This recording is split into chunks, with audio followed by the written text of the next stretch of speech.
Olá, meu amigo, minha amiga, bem-vindos a mais um Portal do José. E você que está chegando agora, você também é muito bem-vindo. Se você gostar dos nossos vídeos, se inscreva, compartilhe com seus amigos, seus parentes, porque aqui a gente sempre faz análises críticas do que está acontecendo no Brasil.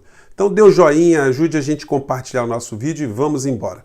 Gente, pensando no tema que a gente ia começar a abordar nessa sexta-feira, dia 10 de julho de 2020, eu não pude deixar de me lembrar de um filme, porque eu vi tantos personagens que me remeteram a esse filme, que eu falei, não, vou indicar o filme para as pessoas assistirem. Aqui no Brasil é o filme The Blues Brothers, estrelado por John Belushi e Dan Aykroyd, recebeu o título de Os Irmãos Cara de Pau.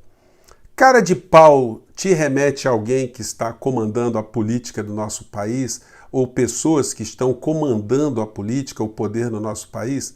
Pois bem, tem vários personagens que fazem coisas terríveis e depois se apresentam com maior cinismo, como se nada tivesse acontecendo ou como se elas não tivessem responsabilidade. Esse filme é um filme muito divertido, é um filme muito legal, se vocês conseguirem ver pela internet, pelo YouTube, baixar, vale a pena, é uma grande distração. E aqui no Brasil a gente não tem só o problema que envolve os cara de pau, ou os caras de pau, né? Melhor dizendo. A gente tem pessoas que trafegam num ambiente que está muito mais próximo de um terraplanismo político, né? De uma loucura, de um devaneio.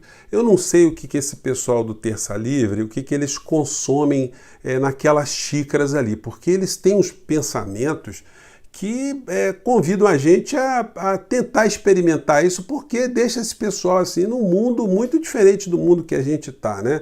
E no programa dessa quinta-feira, eu vi esse trecho aqui, eu falei, não, vou compartilhar com o pessoal, porque é uma coisa muito interessante, né? Vamos lá. Porque você não tem como fazer análise sem dados, né?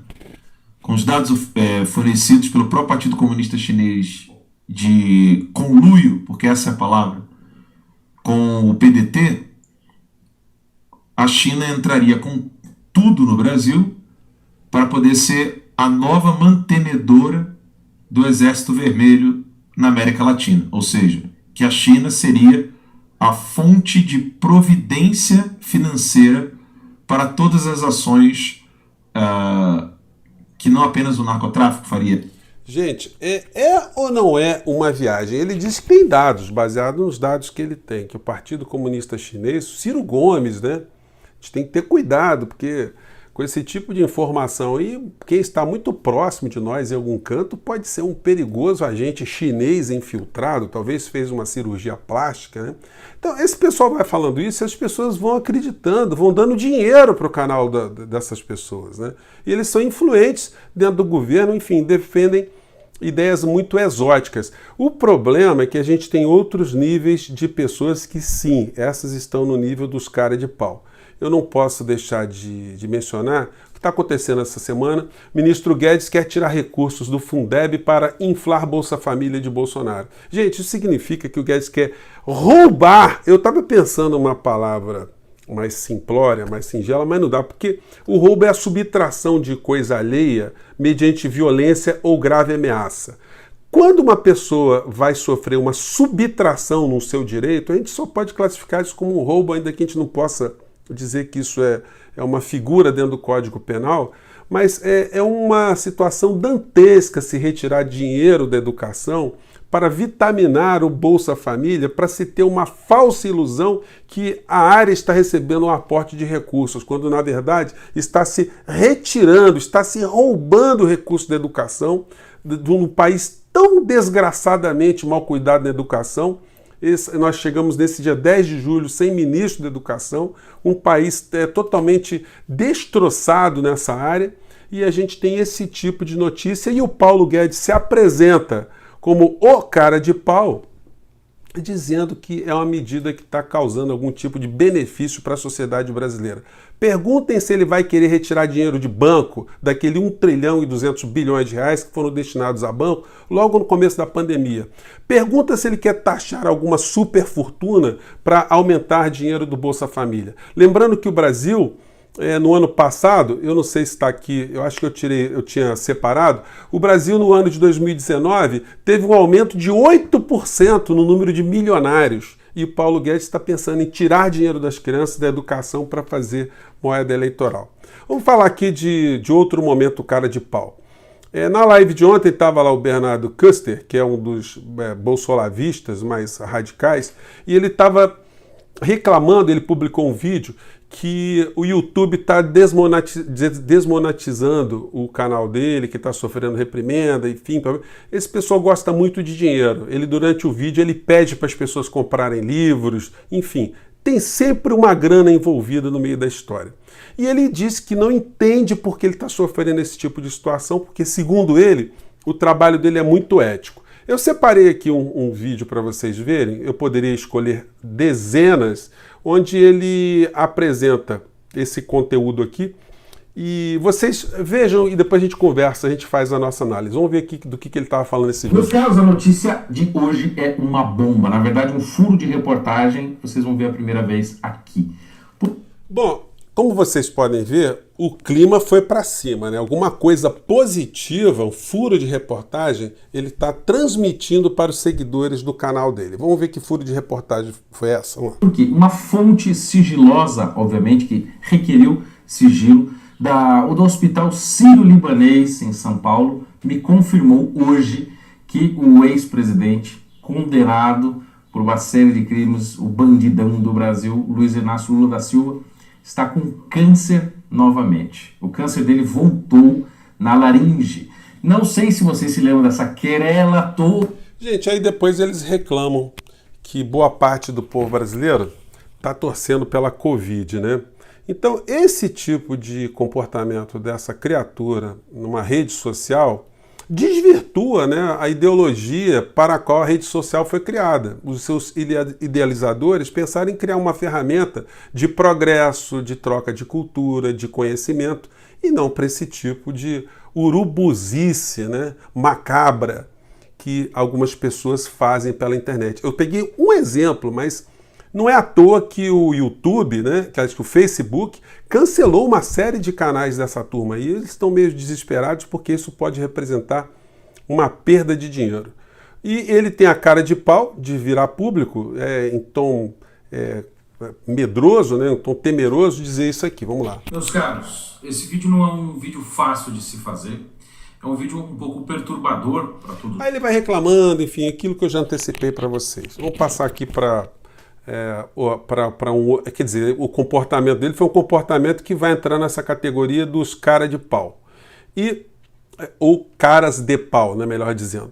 Essa moça aqui com esse rapaz são aqueles que lá naquele episódio xingaram lá, enfrentaram o fiscal dizendo que que o cidadão ali não era cidadão, o cidadão era engenheiro. E a história vocês conhecem, ela perdeu emprego, ele perdeu emprego, e aí eles estão tendo oportunidade de se retratarem. Foi dado espaço para eles e aí, nesse momento, eles não estavam com a cara livre. Aí eles esconderam a cara atrás da máscara, comportamento que eles não tiveram.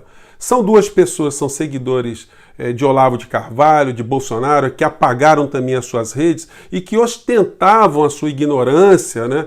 O seu comportamento arrogante, que é muito comum das pessoas que seguem Bolsonaro nesse especial assunto, que é o combate à Covid. Eles enfrentaram ali o fiscal e quando tiveram a oportunidade de se retratarem, o resultado foi esse aqui. Vamos lá. Eu acho que hoje eu posso reconhecer a minha alteração de voz e talvez o meu tom possa ter sido muito mal interpretado e realmente é um tom que parece ser agressivo quando está fora do contexto. Até estava conversando com ele em casa, se a gente se arrepende de alguma coisa, é de ter saído de casa. Porque... Gente, é uma coisa impressionante, né? Se essa moça tivesse se defendendo no tribunal do júri, eu tenho certeza que os 7 jurados iriam mandá-la para o Chilindró. Porque ela sempre remete ao outro a responsabilidade pela interpretação, né? As pessoas me interpretaram mal, eu fui mal interpretada. E se tem uma coisa que eu me arrependo foi de ter saído com ele, né? naquela noite. Quer dizer, ela não se arrepende pelo ato repugnante, o ato antissocial, anticivilizado que ela teve naquela noite, né? Então, mais uma pessoa que poderia também estar estrelando o nosso capítulo das pessoas que têm uma cara de peroba. E aí a gente chega aqui no presidente da República. Gente, o presidente da República, olha, eu sou de um tempo que quando o presidente da República passava por algum tipo de referendo, né, do seu comportamento, algum tipo de análise, a gente tinha muito respeito. A gente sabia que dificilmente a pessoa daquela estaria mentindo para a nação, né? Estaria desfaçatez de ter um comportamento ruim. E na live do presidente da República, de fato, a gente não pode ter esse sentimento, porque foi isso que ele falou na live. Vamos analisar aqui. Sabemos que nenhum desses remédios aqui, entre aspas, tem comprovação científica. Mas como, por exemplo, lá atrás, na Guerra do Pacífico, né? O soldado chegava ferido, sangrando, precisando de uma transfusão, e não tinha sangue para fazer transfusão nele. O que fizeram naquela época? Começaram a injetar, não sei como, né? Água de coco na veia do soldado aí que havia perdido muito sangue. E deu certo. Gente, essa informação que um presidente da República está dizendo para o povo brasileiro é totalmente falsa. Ele não tem a fonte disso, ele nem sabe o que ele está falando. Não existe comprovação disso. Aonde aconteceu isso, em que circunstância, mas ele está usando isso de uma maneira muito segura como uma forma de fortalecer a ideia de que a cloroquina pode ser utilizada em casos especiais, enfim e se tem muita gente morrendo no Brasil é porque não estão usando cloroquina, que ele está usando cloroquina e ele está se dando bem nessa história. Vamos seguir aqui. Se fosse esperar uma comprovação científica, quanto teria morrido naquela época? E a mesma coisa, nós temos relatos de centenas de médicos no Brasil, de centenas de pessoas que foram infectadas, que foram tratadas com isso e deu certo. Então, quem não quiser tomar a cloroquina, que não tome. Agora não fica aí querendo proibir as pessoas que porventura queiram tomar, uma vez contaminadas, né, e depois de uma recomendação médica, não façam. Gente, vários erros aí, várias impropriedades para dizer o mínimo, né? Primeiro que é o seguinte, a cloroquina não é proibida. Se algum médico quiser receitar cloroquina, ele pode fazer isso. Agora, qual é a diferença e qual é a responsabilidade e a cara de pau do nosso mandatário aqui? É que ele tem uma condição diferenciada para fazer o cobaísmo, né, para ser cobaia de si mesmo. Por quê? Porque ele tem médico 24 horas por dia, enfermeira, equipe com ele, que não para um minuto de dar assistência ao presidente. E ele faz 2 exames de coração por dia. 2 exames de coração. Então ele está tomando cloroquina, mas ele está sendo assistido. Que brasileiro está tendo essa oportunidade no nosso país? Então, o comportamento do presidente pode acarretar um resultado morte de alguma pessoa que esteja aflita? Que tipo de consequências esse tipo de fala do presidente pode ter em muitas famílias, muitas pessoas? E o que isso gera dentro do ambiente hospitalar que já está extremamente tenso, em pessoas que vão querer empurrar cloroquina no seu parente que está internado, pacientes que estejam conscientes que vão querer também tomar a cloroquina. Enfim, os médicos vão ter problemas adicionais, além dos problemas que eles estão tendo num país que já matou mais de 70 mil brasileiros, gente. Isso é um negócio absurdo. Eu sempre sublinho com vocês que os meios de comunicação não colocam isso que eu estou falando para vocês, deveria ser sublinhado, apontado, cobrado do presidente da República. Ele insiste em mentir de uma forma muito cínica, dizendo que essas mortes ainda são responsabilidades exclusivas dos governadores e prefeitos, que ele não tem gerência sobre esse episódio, sobre essa situação. Se ele tivesse gerência sobre esse tipo de situação nos municípios e estado, ele liberaria o comércio, a circulação de pessoas, e o resultado a gente saberia de uma forma muito dramática qual seria no final dessa história. O número de mortos extremamente multiplicado. Então é uma situação muito complicada que o presidente da República devia ter um pouco mais de compostura, né? Porque somente vai agravar o problema no nosso país. E ele deu seguimento ainda nas coisas que ele falou. Vamos lá. E também deixar claro, né? Lá atrás, estou vendo agora a matéria da imprensa, até que enfim, né? Até que enfim a imprensa começa a mostrar as coisas aqui, ó. Fome pode matar mais que Covid-19. Aí ele diz que a fome pode matar mais que a Covid-19. Bom, o presidente está tendo assessoria de gente que é mal intencionada, né? Ou gente que está calculando isso de maneira muito consciente.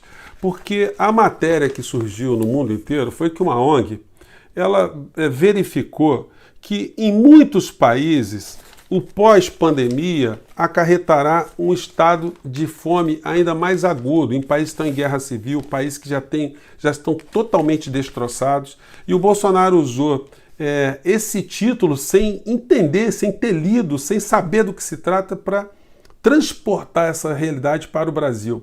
Essa realidade que foi objeto dessa matéria diz respeito a países como Iêmen, República Democrática do Congo, Afeganistão, a região do Sahel na África Ocidental, a Etiópia, Sudão do Sul, Síria, Sudão e Haiti, que são países conflagrados, países que vão ter um problema no atendimento dos seus nacionais, porque são áreas conflagradas, áreas que têm fronteiras que estão em conflitos, que não vão poder receber nenhum tipo de atendimento. Já são países que tinham problemas de fome muito aguda, que não ficaram com esse quadro porque o comércio ficou desarticulado, porque a indústria ficou desarticulada, porque qual a indústria, qual o comércio que tem no Haiti, qual o tipo de procedimento para combater a Covid no Haiti que acarretou o aumento de mortes pela fome no Haiti. Então, algumas informações são utilizadas de forma absolutamente cínica e irregular para justificar um comportamento de Bolsonaro em relação à Covid aqui no nosso país. Bom, gente, eram essas questões. Não deu para falar de Queiroz hoje, uma situação surreal que também daria o troféu cara de pau aí para algumas pessoas envolvidas nessa história. O único caso no planeta de alguém que recebe uma tornozeleira eletrônica sem estar presente em algum lugar, né? Isso dá um comentário adicional, mas a gente vai fazer num outro programa. Por hoje eu fico por aqui, que vocês tenham boas reflexões e consigam transmitir os nossos vídeos aí para os seus amigos, seus parentes. Gente, eu fico por aqui, um grande abraço, até o próximo vídeo, tchau!